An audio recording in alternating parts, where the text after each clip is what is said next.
Texas Rangers fight Comanche. Shovel Mountain, 1870.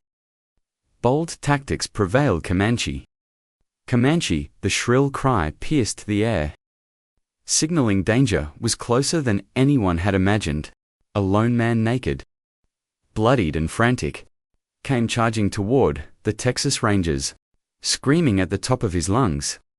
Behind him, the furious pursuit of 100 Comanche warriors grew louder with every second. The Rangers were vastly outnumbered. But what happened next would turn the tide of the entire battle. How did they manage to defeat the relentless Comanche and reclaim the stolen horses? Stay tuned to discover how this intense clash unfolded. Subscribe to Native Legends and History Stories now. In the summer of 1870, Central Texas buzzed with tension. Just 25 miles west of Austin, near the small town of Dripping Springs, a group of Texas Rangers moved fast across limestone-strewn meadows dotted with oak and cedar patches. The blistering sun beat down on their backs, soaking their practical hill country outfits, tough jackets, wide-brimmed hats, and high boots. This was no leisurely ride. Numbering just over 24, about 25 men, they scanned the ground for tracks, their Colt revolvers and repeating rifles gleaming at their sides. Their target, a band of Comanche, roughly 125 strong, who'd been tearing through local ranches, stampeding cattle, slaughtering livestock, and making off with around 100 horses. Word of these raids had reached the Rangers fast, and now they hunted for any sign of their quarry. The Comanche weren't just any threat known. As the lords of the southern plains, they'd built an empire that once stretched across the southwest, fueled by unmatched horsemanship and ruthless raids. By 1870, though, that empire was crumbling. The Medicine Lodge Treaty of 1867 had forced many onto reservations, and white settlers kept pushing into their lands. Yet here, on the Texas frontier, they remained relentless. Even a few miles outside Austin, Comanche war parties struck with alarming regularity. A stark reminder that their decline didn't mean defeat. Not yet. Historians debate their numbers at this point. But 125 warriors fit the pattern of large, desperate raids as their way of life slipped away. For the settlers, every stolen horse was a blow to survival. For the Comanche, it was a lifeline. Leading the Rangers was Captain Rufus Perry, a grizzled veteran at 48 years old. Born in Alabama in 1822, he'd moved to Texas with his family in 1833. Perry cut his teeth in the Siege of Bayard in 1835, and rode with legends like Samuel Walker, Bigfoot, Wallace Henry, and Ben McCullough, and Jack Hayes. Decades of fighting Comanche had sharpened his instincts, and now he squinted across the rugged terrain. His voice low but firm. "Keep your eyes sharp, boys," he said, reins tight in his hand. "They're close, I can feel it." Older than his men by a wide margin, Perry carried the weight of experience. His weathered face, a map of every skirmish he'd survived. Among the riders was Frank Payne, a lanky kid from Austin, barely out of his teens. Most of the group hovered around 22.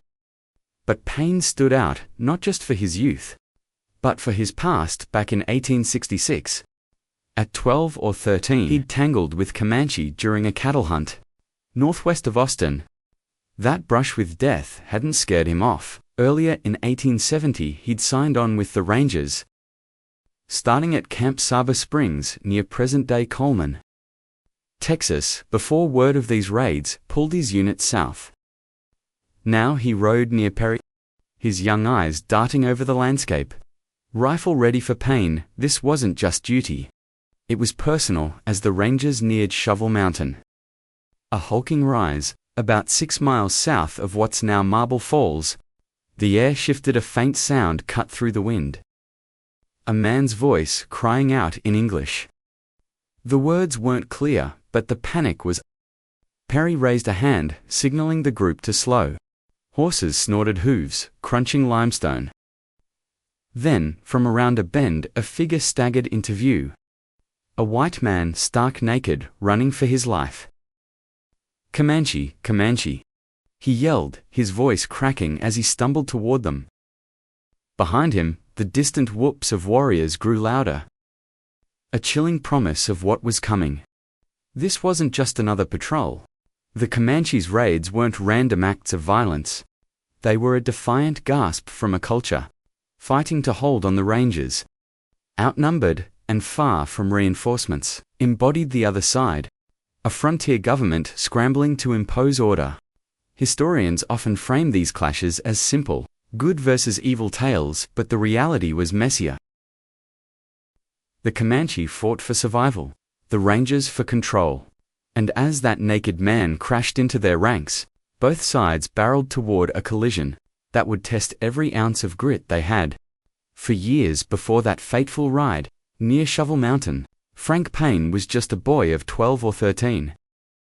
Tagging along with his father and a handful of local men from Austin. It was 1866 and they set out on a cow hunt, heading west and northwest of town, to round up stray cattle. The land was a tangle of creek beds and canyons. A natural maze that swallowed herds whole. Dust kicked up under their horses' hooves as they rode. The sun high and unforgiving. This wasn't a safe errand.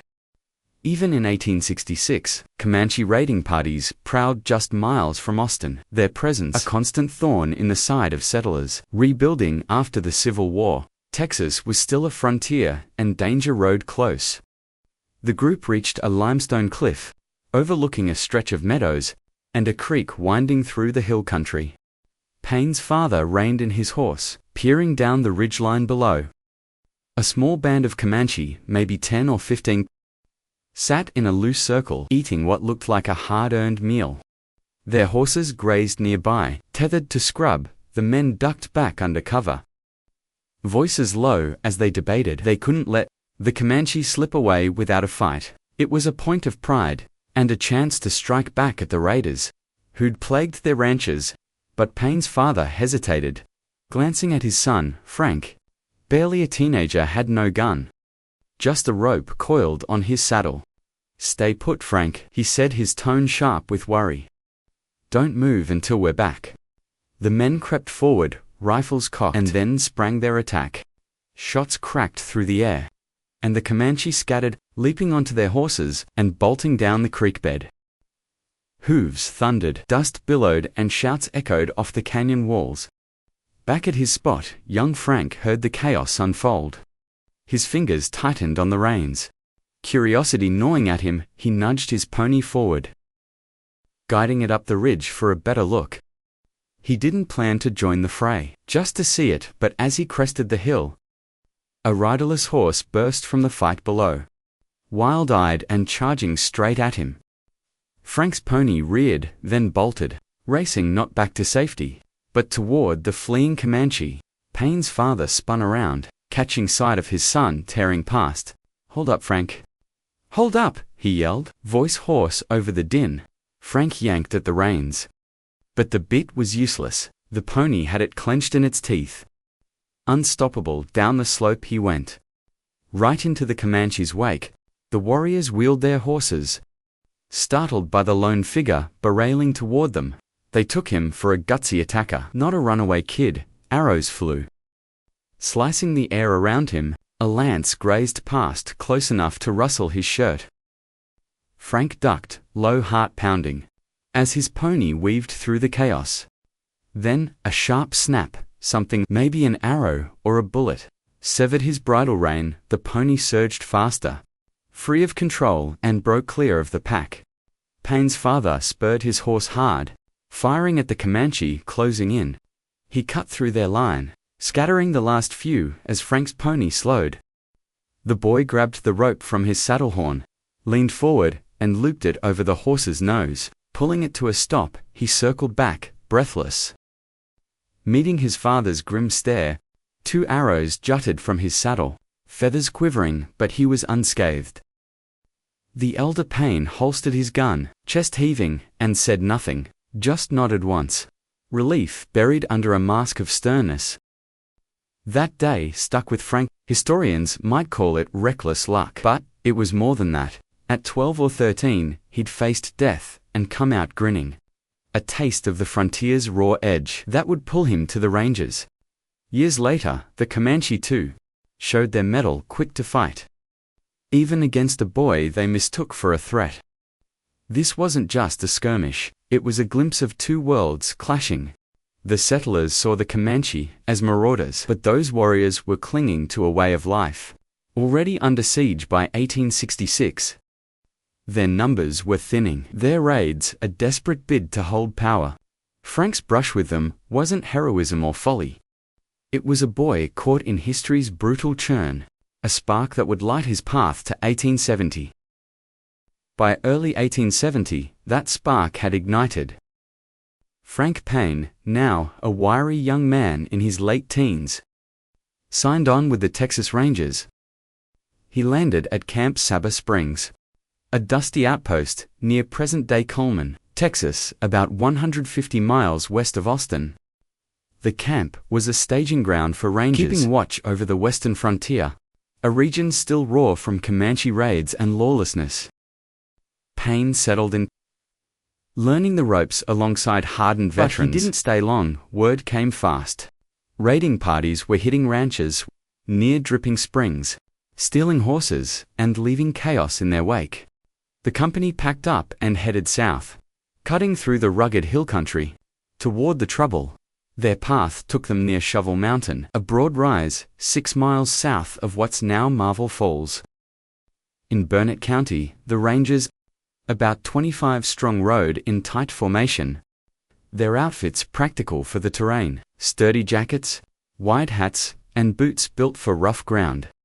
Colt revolvers hung at their hips and repeating rifles, likely Winchester Model 1866s, rested across their saddles. These weren't just tools, they were lifelines, offering firepower that could outmatch the Comanche's older muskets. And Beau's Captain Rufus Perry led the way, his sharp eyes scanning the base of the mountain. As they rounded its edge, the air was thick with heat, horses snorting as they picked through rocky soil. Then, a sound broke the rhythm of hooves, a man's voice, faint at first, crying out in English. The words didn't carry, but the desperation did. Perry's hand shot up. Halting, the group riders stiffened. Ears straining, the voice grew louder, edged with panic, as they nudged their horses forward around a bend. Suddenly, a figure stumbled into view, a white man, stark naked, his pale skin glaring against the brown earth. His eyes bulged wide with terror, and dried spit crusted his lips.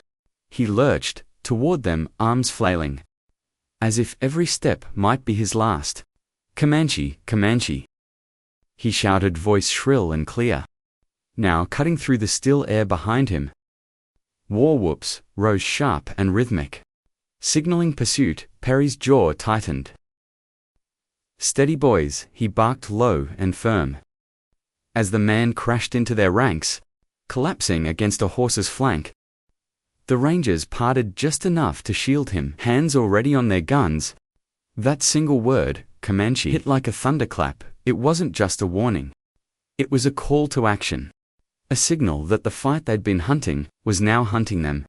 Moments after the men tumbled into their cover, shapes emerged from the haze, Comanche warriors, about 125 strong, thundering down the slope in pursuit, their faces twisted with rage, furious at the interruption of their raid and the loss of their prize. Dust swirled as they drove about 100 stolen horses ahead of them, the herd slowing in the rough.